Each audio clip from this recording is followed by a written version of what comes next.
being in here without Jarrell. Yeah, sure. Definitely feels good. Yeah. We're gonna hang that over his head. That's some choice words for him. Hey, listen, we'll put it on XP Plus. I got the whole thing recorded. It's nice.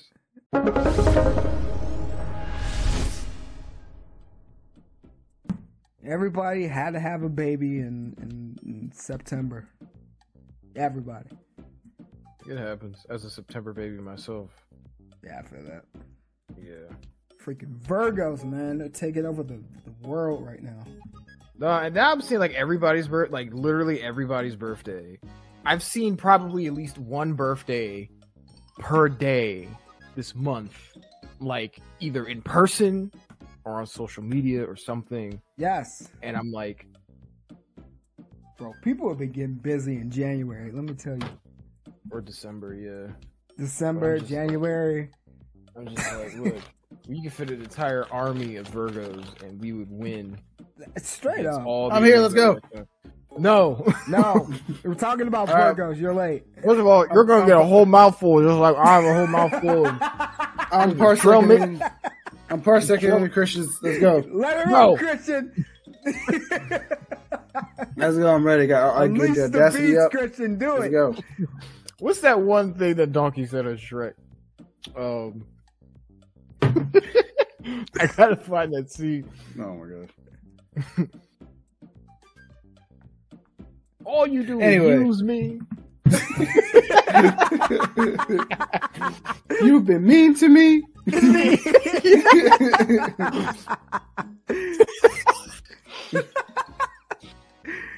I got fed up with Jada. We were trying to play Plate Up, and her internet connection was so bad. I went to her house and wired up all her devices.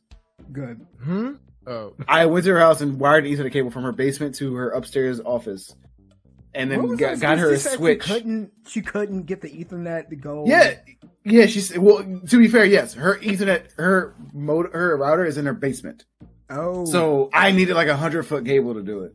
Oh God. But I did it expertly. I snaked it like along baseboards and stuff under whatever I could. Right. It was great. And then got a switch set up on her desk. All their computers are connected via wire connection. Won't have that issue again. Good. Christian, would you like me to come do it at your house? Caught me off guard. Unless you ask. Chris is like, how did I tell him no without hurting his feelings? Bro, the Mario Wonder song is really good. Upward and onward. Not that. Everything but that. I heard someone say that you can turn the voice off though, so I'm I would figure. Man. It'd be kind of messed up if they was just like, no, you have to listen. If I hear confirmation that you can't, I'm canceling my pre-order. Wow. Oh my gosh. I wouldn't, but Mario is having such a great renaissance. I would have I can't wait to talk about it this episode. Oh yeah. Do it. I don't know why. I know exactly why. Oh yeah.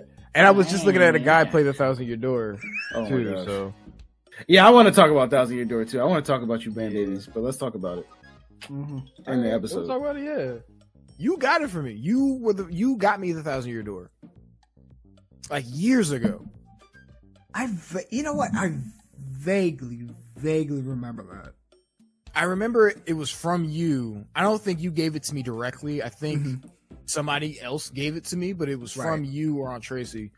And I remember, oh my God, I remember playing it for the first time. And I was still, it was 2007. I was still in grandma's house. Right. And I think it was either around Christmas or Thanksgiving. I think it was a late birthday present. Okay. Because I got it around like closer to Thanksgiving. Mm-hmm. I can't remember the circumstances around why I had it, but I remember you got it from like you gave me the first copy that I ever had. And I swear, I vaguely remember that. Jarrell's probably gonna be like, "Oh, so you're to blame for this, Trey?" Yeah, of course he is. But I got real, into yeah. I was like, I meant to say that in the episode, and it escaped my mind because Drew kept talking. I was like, Drill, shut up. Or I linebacker tackle you. That killed me. That is so quarterback tackle you. Oh man. Well, see, Drill can't say anything because, like, I got him into Warrior Wear. I know I did. Yeah, you did. I'm excited for Warrior Wear. Well, why, Darrell? Yeah, was why? it me?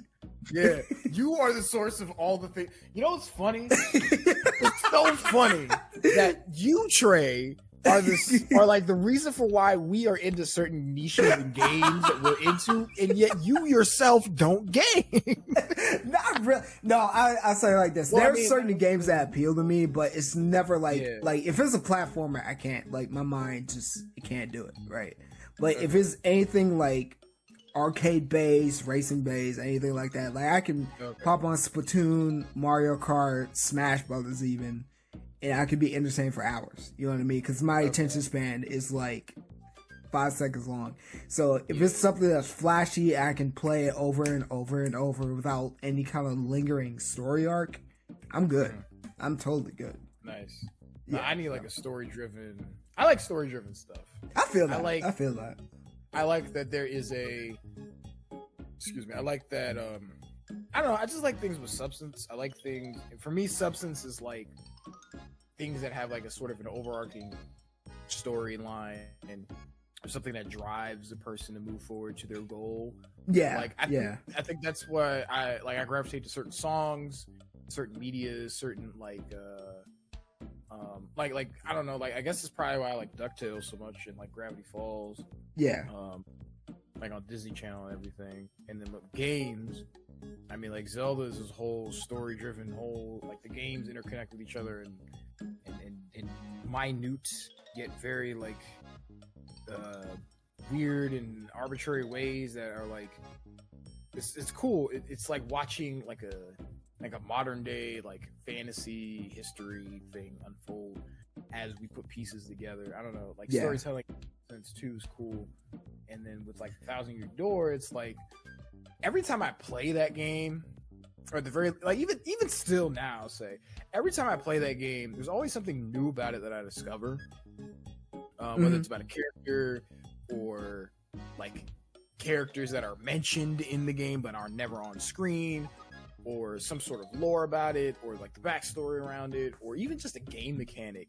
I'm like, I never knew that. Like it's like the game is so varied and interesting in how you approach it that it never ceases to grab your attention, which is why like newer games, they just don't really do it for me because they just don't present anything new or interesting or fun in a way that's cohesive or has a dynamic story. Like again, like I was saying, like the fact that you have boss fights against color pencils in the Origami King and scissors, and then they have dragons, right? They have elemental dragons that are made out of origami or whatever, like a fire dragon, ice dragon, I think an electric dragon or something like that. Right. I'm like, okay, that's cool, but we had 3 other dragons in the Thousand Year Door that hadn't even they weren't just elemental like caricatures. Right. They had like a theme to them, but they were more than just their theme. Right? They were more than just what they appeared to be on the surface. Right. They had whole cohesive reason as to why they were there in where they were in the game, because they had something, they all tied together with the greater evil that was at stake. And when Mario has to fight them, they also in part drive a sort of deeper narrative. Right. So like everything just meshes well together. Right. There's a purpose for it. There is a definite purpose for it. Yeah. And also playing, I should also say something about the first Paper Mario game. I didn't even realize that Thousand Year Door was a sequel up until like a few years after I originally got the first. Like you know what's funny? I had no idea that there was a sequel to it too, because like I guess like naturally I should have known because I was like stuck to the N64 for like a very long time, but I never heard of it. Well, and up until maybe like elementary school, until someone told me like there was a game before the Thousand Year Door, I was just like, oh, I get it now. Okay. Right. So, well, outside of that, I mean, well, the thing is, the first Paper Mario came out in 2001 in North America. Like the same year the GameCube came out. Right. Yeah. You know? Yeah. So it was at the tail end of the 64's lifespan anyway. So maybe not many people saw it or looked at it. It had Mario's name on it, face on it. But outside of that, like, I don't know if a lot of people really saw it, but it did do decently well. I would say it did somewhat well. You know what is so funny is like your whole argument about the Thousand Year Door and why people are excited is the exact same reason people are so excited for Super Mario RPG. Like people have been begging for that game for years, and it was all because of the Square Enix Nintendo thing that was going on. And now that we have it, people are losing their minds. You know what I mean? It's like a welcome return. And now, you know, yeah, go ahead. I was just gonna say, like almost just like the Thousand Year Door. Maybe if people see the response to that game, like they do for like RPG, maybe we can see more of that. You know what I mean? Maybe we can get like a true sequel to RPG. Yeah, maybe, and that might also help with just a resurgence of Mario RPGs. So like Mario and Luigi series. Yes, I hate that. It ended on a sour note, as far as we know, because Alpha Dream is dead, right? The developers who created the Mario and Luigi series, that RPG franchise. And one reason that they said that Paper Mario strayed away from its RPG roots is because Mario and Luigi exist. So if anybody wants an RPG game with Mario in it, they could just play that. But now that series is dead, presumably because the developers behind that series are dead. Right. And the last game, basically, I wouldn't say it put them in bankruptcy, but it didn't help them get out of bankruptcy. It's actually the worst performing Mario game to date. Mario Luigi Bowser's Side Story plus Bowser Jr.'s Journeys came out on the 3DS in an era where the Switch was already out in 2019. Right. And it came out on a console that you could play the original on. So nobody had an incentive to buy that game. And it was also just a worse remake of that game. Yeah. So after that happened, there were considerably no other RPGs for Mario to be on.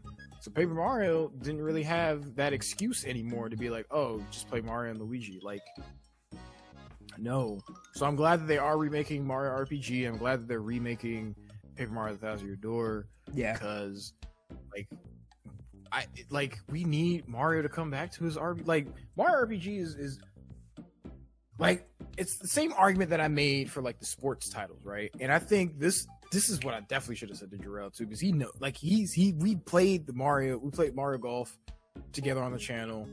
Remember we played Mario Golf on the channel? Yeah, it was Mario. It's kind of it was just kind of like a game, like a whatever kind of game. Yeah. And then I was talking about how, like, in the GameCube era, Mario Golf, Mario Tennis, like all those, like 64 era, they kind of felt a lot more special because it wasn't just golf with Mario characters, it was Mario Golf.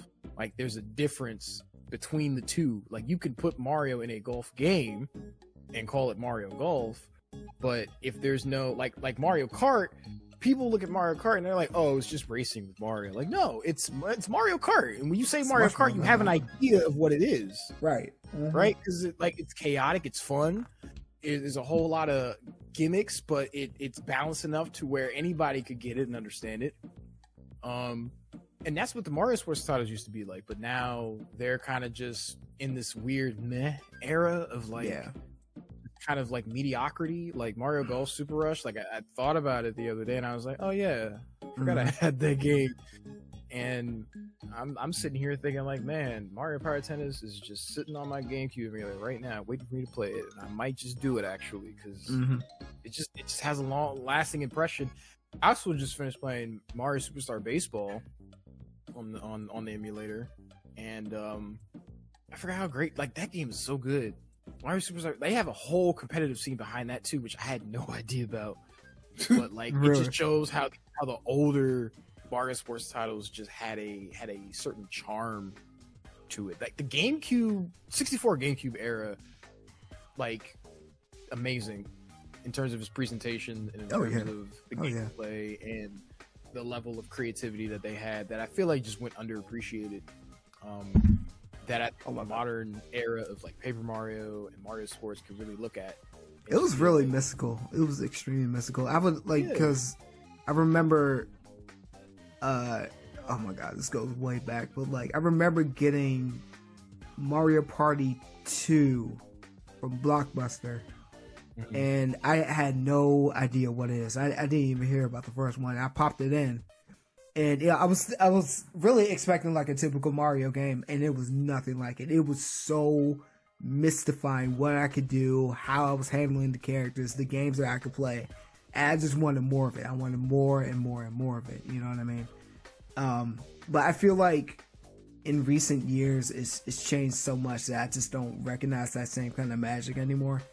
And it could just be that the property is changing, but it could also be that I think with some of these titles, they've passed hands from, let's say Mario Party has passed hands from Hudson to, I don't even know who's doing it anymore, but it doesn't feel the same. It doesn't have the same effect.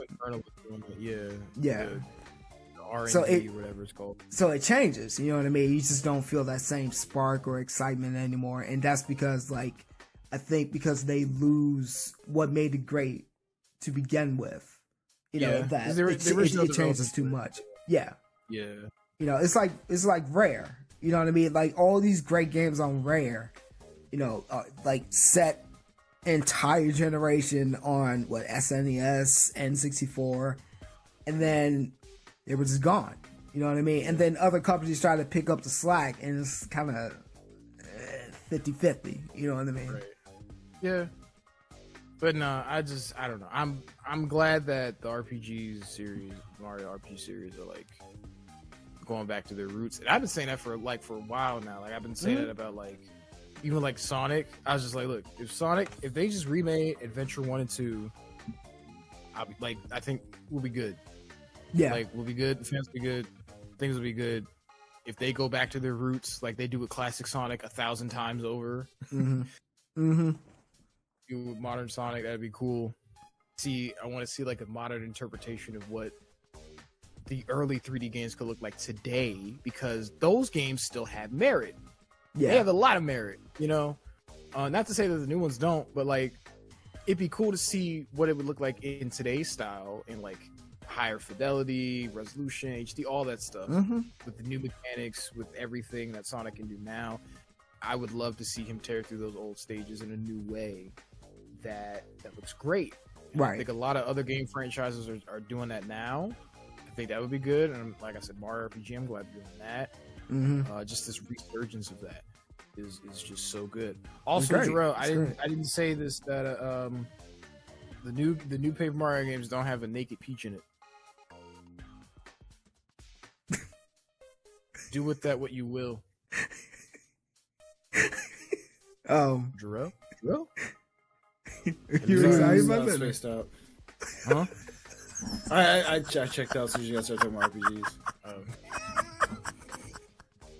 I said that the new games, the new Paper Marios don't have a naked Peach in it, unlike the Thousand Year Dud. Thousand Year Dud has a naked Peach in it? Do with that what you will. No wonder you guys are so excited for it. You weirdos. I don't know why you keep saying the more I hear about Thousand Year Dud, the more I'm just yeah, you fans are a bunch of weirdos. What is this game? No. Naked Peach, Jarrell. Now he's used my argument against me. What do I do now? You need to clarify, how do you win an argument with 1,000 Year Door fan? Just let them keep talking. Wow. What do you mean you? What you guys? Who is you guys? All the people I see on YouTube and Reddit be like, "Oh my gosh, guys, 1,000 Year Door." So Arlo. Oh my gosh. Yeah, Arlo had that one. I'm usually I'm usually like okay to Arlo's videos. Yeah. But when I saw it really was, yeah, life's worth living again. I'm like, okay. It is. All right. All right. There's plenty of other like takes like that on YouTube. I was in the hospital after June. The day after June was when I was in the hospital. I'm just scrolling through YouTube on my phone, and I see 1,000 People Are 1,000 Year Door switch, and I was like, huh. And then I see the 10 of America, and I was like, huh. And then I see the trailer, and I just start jumping for joy. Right. Wow. He's like asleep. She's asleep.